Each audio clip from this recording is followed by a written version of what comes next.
Natamani utembee ukitambua kwamba Yesu anakupenda, Mungu anakupenda, na wewe ni mtu wa thamani. Alikubali kufa kwa ajili yako ni kwa sababu ya upendo alionao kwako wewe na kwangu mimi. Na mtu mmoja akanifurahisha akasema kwamba hata kama wanadamu wakinikataa, hata kama mazingira akinikataa, hata kama kila kitu kikinikataa, lakini akinipenda Mungu tu inatosha.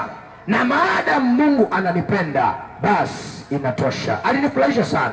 Wewe ni mtu wa thamani, wewe ni mtu wa maana, wewe ni mbarikiwa. Usiogope jambo la aina yoyote. Mungu anakupenda, anakuazia mambo ya baraka, anakuazia mambo ya ushindi, anakuazia utukufu tu.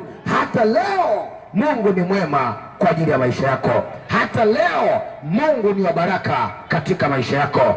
Hata leo Mungu anakuazia ushindi. Hata leo. Neno moja tu ambalo Bwana anatuambia sisi, tusiogope. Basi Mungu anataka tuishi kwa imani, lakini mwenye haki wangu ataishi kwa imani, naye akisitasita, roho yangu haina furaha naye. Mungu anataka wewe uwe na jeuri kwa ajili ya maadui zako waliokuwa na jeuri na wewe. Unanielewa vizuri eh? Alafu Mungu anakutaka uinue imani, alafu uwe na jeuri kwa ajili ya maadui zako waliokuwa na jeuri kwa ajili yako wewe.